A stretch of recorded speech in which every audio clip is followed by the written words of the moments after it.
Hello, hello, and welcome back to the Brilliant Business Beautiful Life podcast. The last 2 weeks, we've been chatting about elevating your business, advanced strategies for women in business. And today is part 3 of the series. So I'm going to just jump right into it. What is one of the most common questions that you hear among service business owners?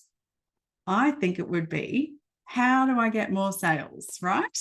And it's a great question because without sales, you don't have a business. And as a business owner, you're constantly looking for more ways to reach more people, generate more leads, sales, and profits. Now, there are lots of ways to generate new business, but rather than cold calling, sending random DMs to Instagram followers, and paying for Facebook ads, there is a better way that's far more enjoyable and more effective, which will leave you wishing you'd started doing it earlier if you haven't already. In this episode, we're talking about a way of growing your business that many, many, many women shy away from for as long as possible because it feels icky. And I put myself in that group too. I put this off for far too long and I'm kicking myself that I did. But it's actually an activity that can exponentially grow your business. And it is networking. Now, I get it. There are some very negative connotations associated with networking.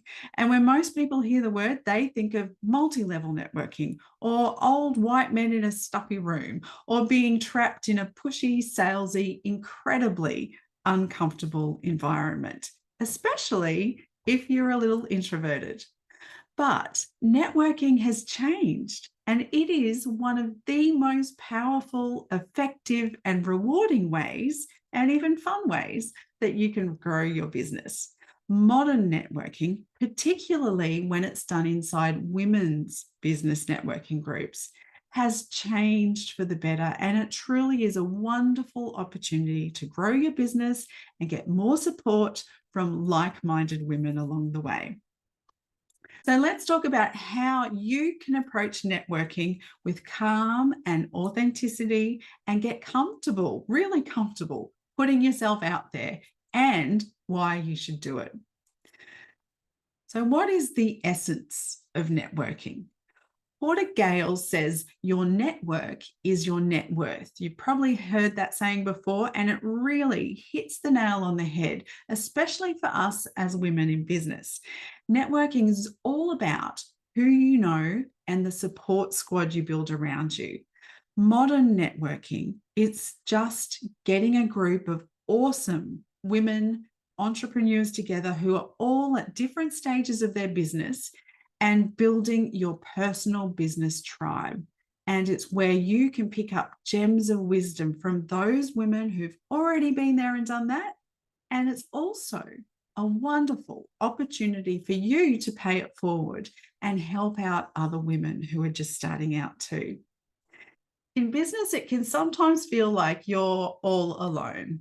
You've got a whirlwind of ideas, you're doing all the hard work, and you probably also feel a little bit of doubt about things that you're doing and whether you should or shouldn't. And that's where your tribe steps in because they get it. They understand all the late nights, the crazy amount of dedication, and all those 3 a.m. aha moments that just wake up your mind and spin around in your head. They get it.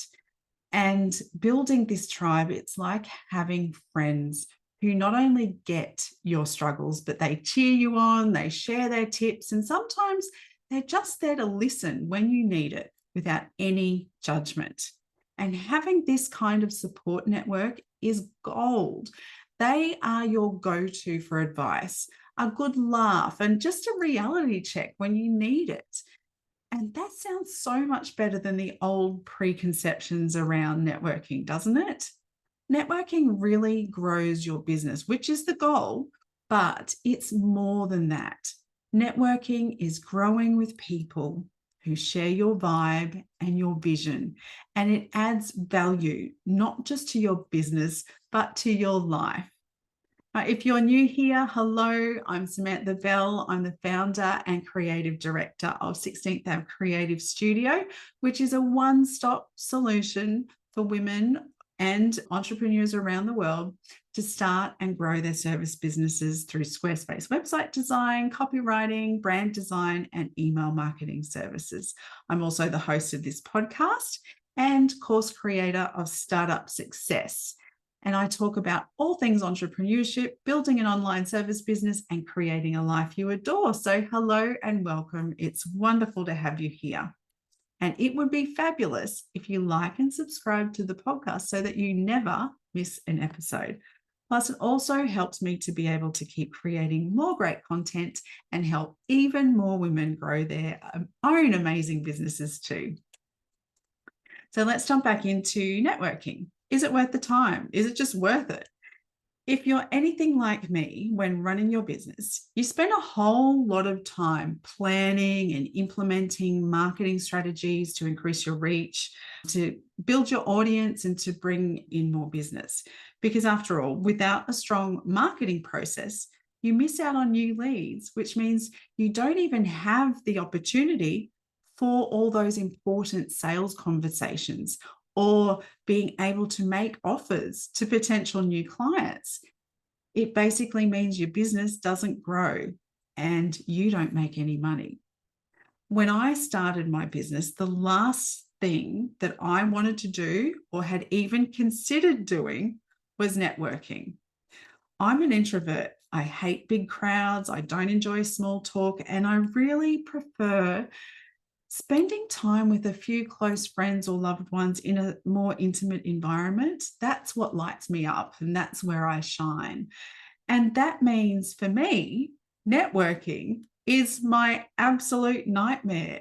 The very thought of walking into a room that's full of strangers and talking about myself, it literally gives me huge levels of anxiety. I've always just really admired those wonderful women who can walk confidently into any room, anywhere, and just own it. And those amazing extroverts who keep everyone entertained with their stories and personality. But, that's just not me. And surprisingly, I've found through my business journey is not a lot of other female business owners either. There's a lot of us introverts out there. But what I've learned over the years in my business is that without networking with other wonderful quality women in business, I'm holding myself back, because spending time with them is actually the best return on investment of any other marketing activity in my business. And it's not just that, it also fills my cup. Spending time with women who are doing what you're doing. They're in the trenches, they're working hard every day, they've got their big dreams, goals, and desires, and they're working towards them and chasing them.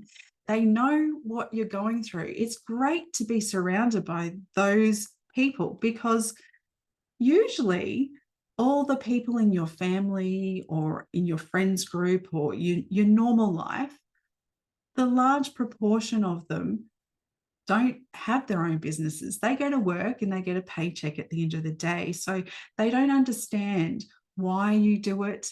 They don't know the daily struggles. They don't know all the hats that you juggle. So being in a room full of women who just get it and are doing it every single day is empowering.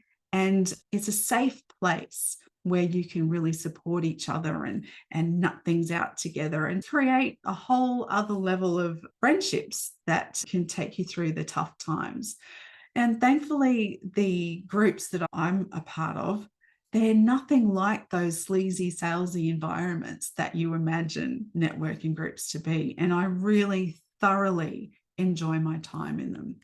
So when you think about networking, I want you to get out of your head the thoughts that they are sleazy and salesy. I also importantly want you to remove selling from your mind. This is key. Contrary to what you might think, the key to growing your business through networking is not about sales or selling. It's all about relationships. How many times have you heard the saying, it's not what you know, but who you know? Forbes magazine, LinkedIn, and other studies, they all show that 80 to 85% of people get their jobs or secure new business through networking. And that's pretty powerful, 85%. And that means out of all your marketing efforts, if you include networking, almost 8 to 9 out of 10 new clients or opportunities will come to you from your networking. So if you're not networking, you are leaving money and opportunity on the table. And that's part of the power of connection. The women who know you and like you, and they understand what you do and see the value you provide to your own clients, they will happily refer other businesses or other clients to you, and you'll do the same for them. It's a beautiful, genuine way of not just growing your business, but helping other women do the same. And you can build some wonderful relationships along the way that become more than just a business buddy, but a friend who can travel the journey with you. It doesn't usually cost much apart from your time to join a networking group. There's always joining fees and monthly fees, but they're quite small. And in comparison to what you get out of them, the cost is quite low. The returns are what's big. And joining these groups will give you so much.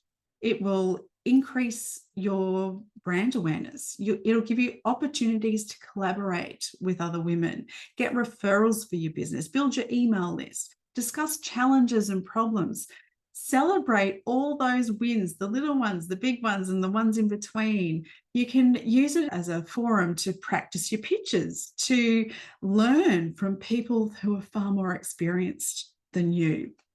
There's so much good that can come from getting outside your comfort zone and getting into networking. Now, here's how to make networking work for you, even if you're an introvert like me. There really is no excuse not to take this on. This isn't the place to search for quick sales. Remember, I said networking is not about sales. I want you to get sales and selling out of your mind. Networking is a long game, just like your business is. So go into it with the attitude of building lovely relationships that you enjoy. And if you do that, it means you'll stick with it more long term. And we are always learning. And going to networking events is a wonderful way to increase your knowledge of business in general, while also learning more deeply about other industries that you don't know anything about and how they approach sales, how they do their marketing, what challenges they face, and the growth opportunities that all these activities provide. Because getting insights into other industries can give you another way of thinking about your own and give you ideas for doing things differently in your own business that will benefit you long term. You don't get that if you're not exposed to this. So it's a great way of getting exposure to things that are outside of your wheelhouse. And it's great to step outside, isn't it? Learning also keeps it really interesting, and you'll likely learn something very valuable from every single networking event that you attend. Keep your mind and your ears open and make the most of all that wonderful opportunity that's around you. Practice using that growth mindset that I often talk about, because when you least expect it, you will have a random conversation and it will give you new ideas, lead to new experiences, open new doors that weren't available to you before. So it's really important to get out of your wheelhouse, get out of your comfort zone, and just jump into this. And remember to give. Remember that all relationships are a two-way street. No one likes a taker. You need to give more than you take. And just like we use value-based marketing in our businesses, think of this as value-first networking, value-based networking. This is where you flip the script and you offer help before you ever think of asking for anything. Imagine the power of going into a conversation and you think to yourself, how can I help this person? rather than thinking, what can I get out of this? Because networking is about building genuine connections where giving comes before receiving. And this approach is beautiful. It not only feels more natural, but it usually leads to stronger and more meaningful relationships in the long run. And even if you're not as advanced in your business as someone else is in the group, you might feel like you don't have anything to contribute, but you do. You will still have knowledge and insights and experience that they don't have. So share it. They might be in a different industry to you. They may not have experienced what you have in your business. So even though you might perceive that they're further ahead than you, they can still learn from you too. It's a two-way street. And this fosters a beautiful, supportive environment where everyone feels equal and valued. And it can also help you to become known as a thought leader on certain topics within your industry. And what you'll find is you'll have people coming up to you for advice, or they'll be talking to someone else and say, oh, go and talk to Mary about that because she knows all about that. And eventually you'll have people referring clients to you as well in a beautiful, organic way where you haven't made anyone feel icky or uncomfortable. You haven't done a sales pitch. It's just people getting to know you and know your knowledge and value on different topics. And then they feel comfortable talking about you to other people. And that is the highest form of compliment you can receive. And it's also going to give you really valuable leads and valuable referrals that are more likely to just automatically say yes to you than if you had done traditional marketing outreach. So because it's that lovely, organic, real connection. Just remember that you get when you give, but you've got to be genuine in the giving. It's really worthwhile. And when you do start to give of your time, your knowledge, and your skills, it opens up the door to work with other businesses and get really creative on collaborating together. And this can be so much fun. It gets the creative juices flowing. It exposes you to an entirely new audience who didn't know about you before. And it gives the opportunity to create a new offering or a new product suite, or to collaborate on other new ideas that you would not have even thought of before. So I would say that's a really massive win for everyone involved. So spending time with different people is going to present you with new ways of thinking, and that will challenge you. It will spark your creativity or get your curious mind working. It will open up your perceptions, and it will give you more ability to innovate and to create within your business. And it's also going to enrich and diversify your networking experience, giving you more authentic, valuable, meaningful exchanges with the women in your group. Now, there are other ways of networking which aren't generally considered networking, and I call them non-networking. So think about your hobbies or your passions outside of your work or your business. Maybe you love hiking, maybe you love painting, or you love yoga. There are events and groups for these interests, and they can be gold mines for networking. Because when you meet people in these relaxed settings, you're already starting off with something in common.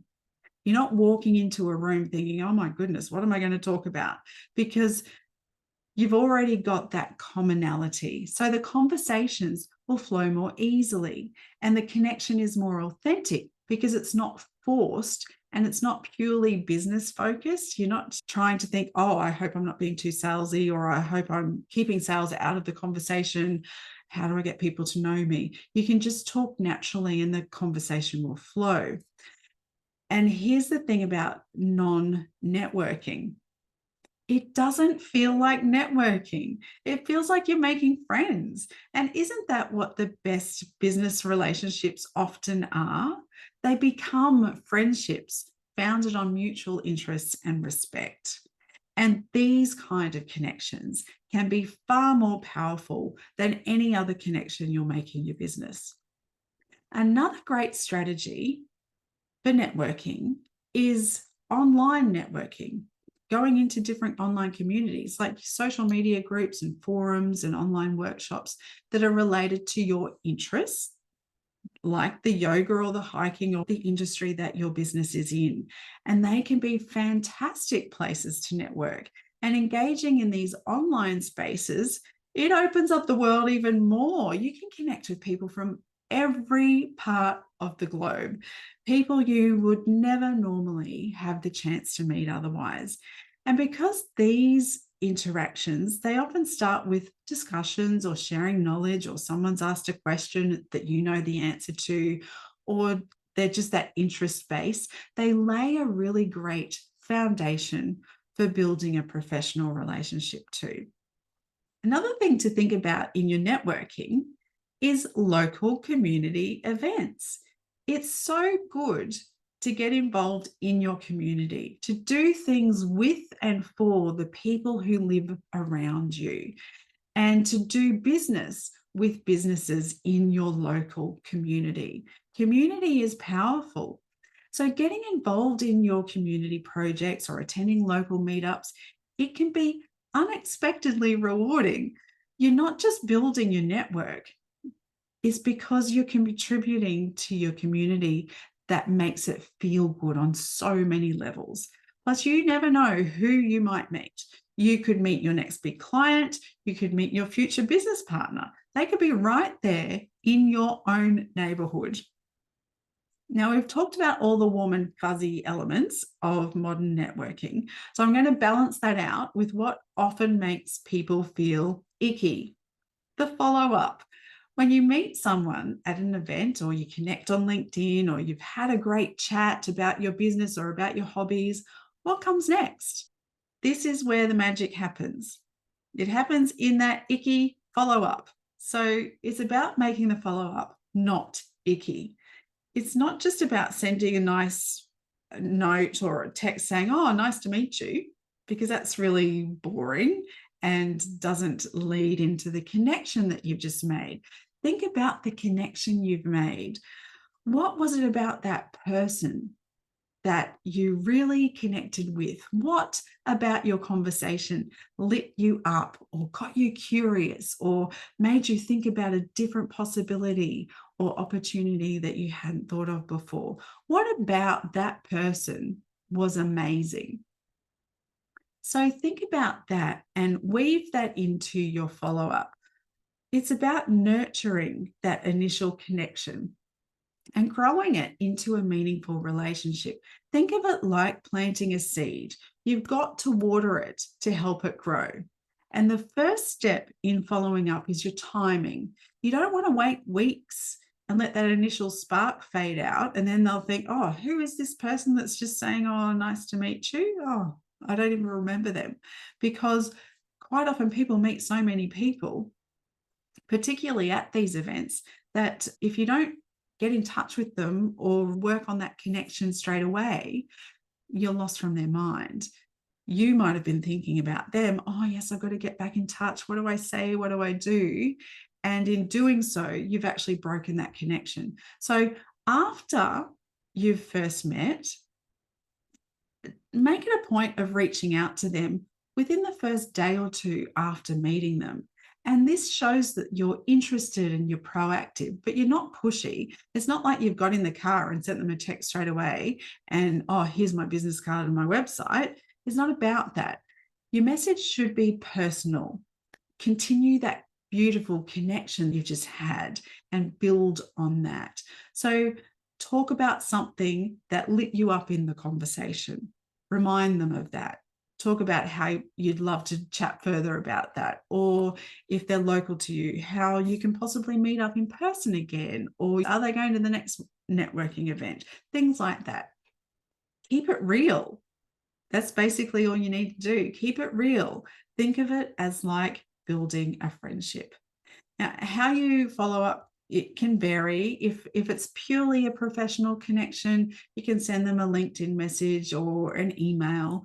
But if it was more casual, maybe send them a text, give them a phone call, send them a DM on social media. Whatever you feel is going to fit the best with the type of connection you've made, do that. Don't have a set hard and fast approach like, oh, I have met this person at this networking event, I must send this email, because that's robotic and boring and impersonal, and they'll disconnect from you straight away. Keep it personal, keep it comfortable, keep it feeling natural and beautiful for both of you.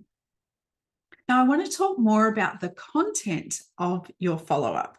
Remember, this is not about sales. You're not selling here.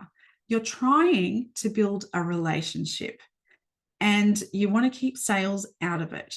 So think about how you can add value to this person. For example, just say you've connected at a yoga event or a yoga retreat, and so it's more on that personal connection level. What you can do is think about, I read this really great article on a new yoga practice. Maybe Jenny would love that. I might just send her that and see if she'd like it. You're giving her something that she's interested in that could potentially be useful and keeps the conversation going. You're giving, you're not taking. And doing your follow-up in this way can really be the start of a great relationship. You've got to remember it's about giving, not just taking. Even though you may have connected on a personal level, it can translate into a professional relationship too, particularly if they have a business. And even if they don't, everyone knows someone who's going to want what you have, so they can refer people to you. And that's how it crosses over into the professional realm without it being all businessy. Does that make sense? And one thing to consider too is consistency is crucial. One follow-up isn't enough to build a really strong connection. You've got to keep that conversation going. Check in now and then, share things, be responsive when they reach out back to you. It's about building that trust and showing you're really interested in that person in a long-term relationship, not just a one-off chat. Remember, the key word there was person. You're interested in the person. And lastly, you've got to be patient. Not every follow-up is going to turn into an opportunity. Not every follow-up is going to turn into a relationship. Some people won't respond. Some people will be overwhelmed, or they'll think, oh yeah, I thought I connected with that person, but I really didn't. So they're not going to respond to you.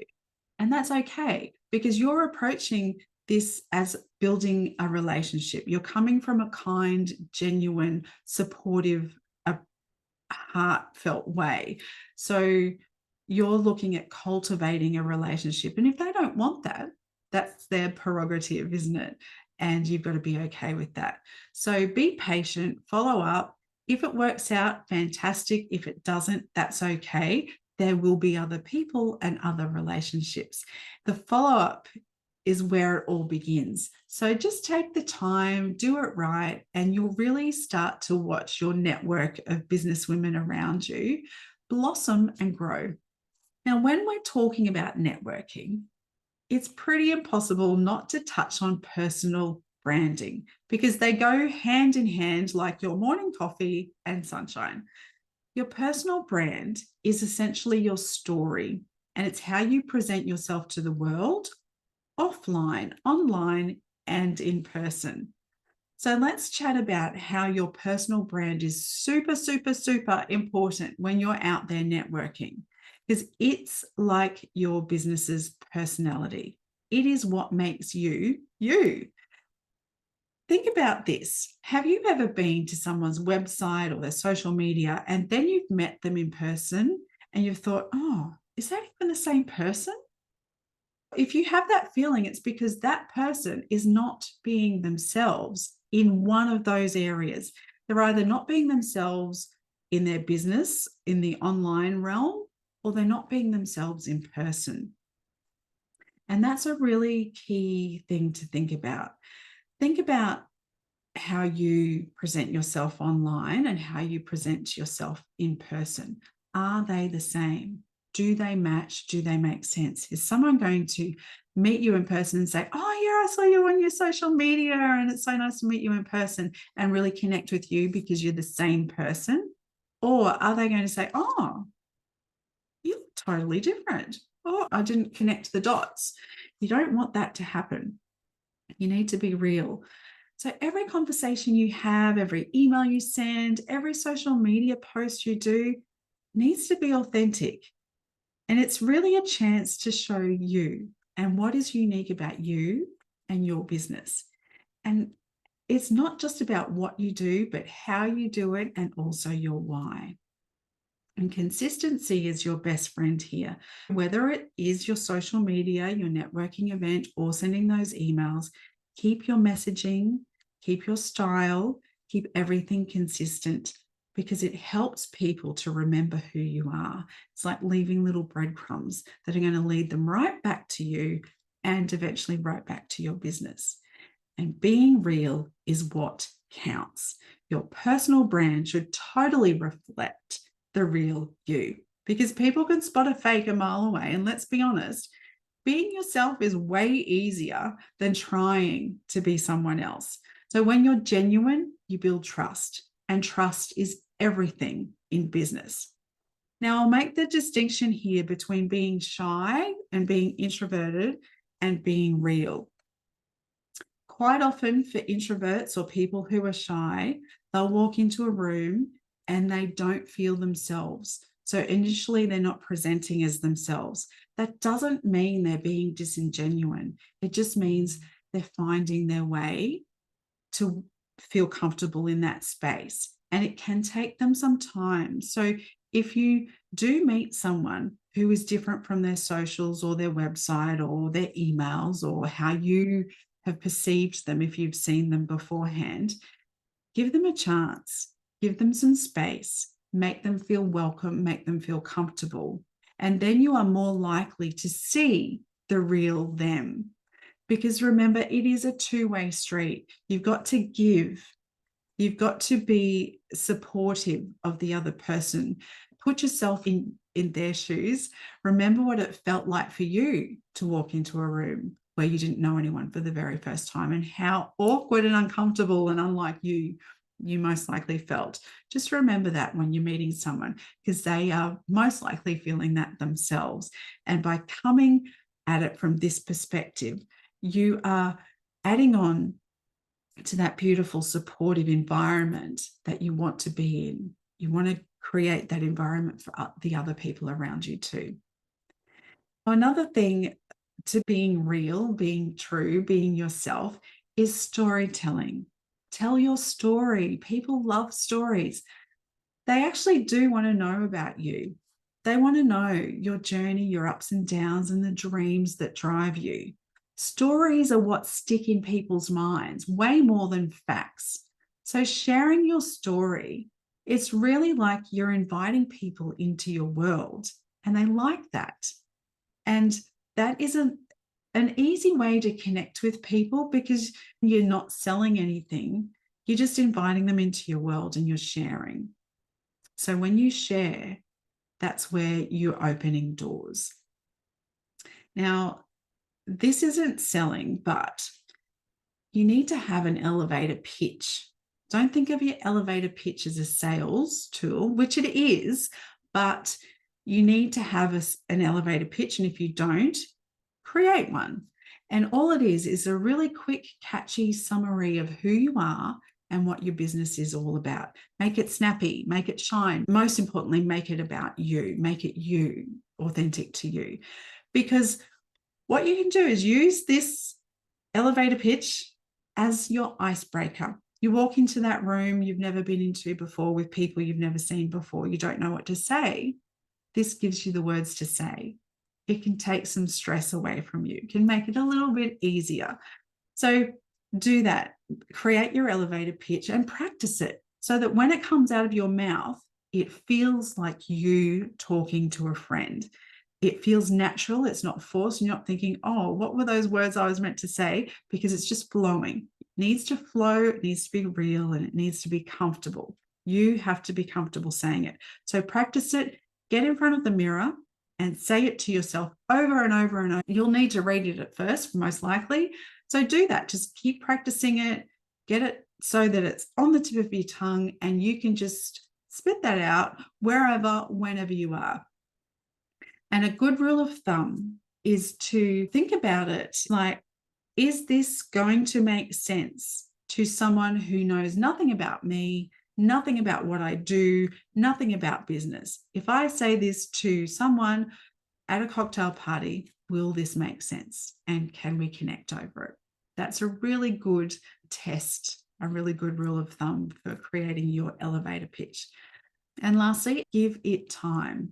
Building your personal brand is again like growing that garden. It doesn't happen overnight. You've got to nurture it. You've got to water it. You've got to pay it some beautiful attention. So stay true to yourself. Keep sharing your story and your brand will grow just like your business does.